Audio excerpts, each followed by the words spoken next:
outside our own 22. Concern for a Christians player here.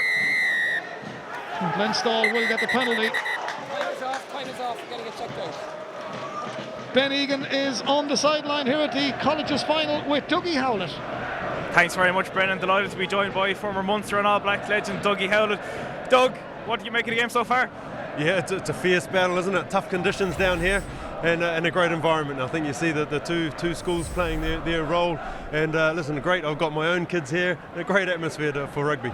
And Doug, it's almost 10 years now since you left Auckland to come to Cork and play for Munster. Did you ever imagine that you'd still be here now?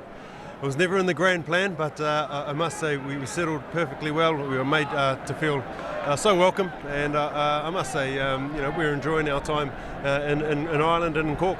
And of course, you're still involved with Munster Rugby. Tell us about your new role. Yes, I'm heading up the commercial and marketing team at the moment with the club. So again, great to have this event here at Irish Independent Park, and yourselves with Air Sport. Having coverage of a match like this is just great for rugby in Munster. And in terms of schools competitions in Munster and Leinster, Ulster, Connacht, there's very strong schools cup competitions. But compare that to the New Zealand rugby system. Is there as much of an emphasis on the schools over there?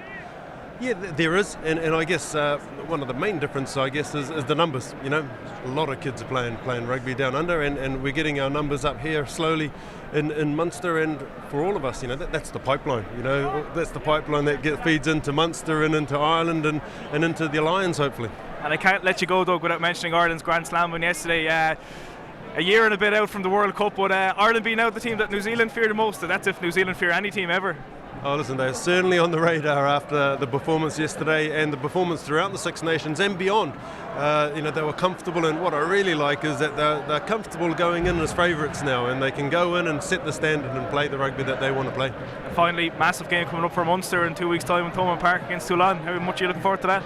Yeah, there's just so much rugby at the moment, isn't there? So, 2 weeks' time it'll be Munster's turn in Thomond Park. We'll be welcoming Toulon. So we've got a little bit of time to integrate our internationals back into the squad now, but that'll be a big match for all Munster people. Well, Doug, I really appreciate your time coming down to the freezing cold touchline to speak to us, and I'm going to throw back up to Brendan Hennessy and Tomas O'Leary. Thank you very much, Ben. Thank you, Dougie. Well, he looks hot in his leather down there, Tomas, doesn't he? It's still cool. We've been held up with the injury.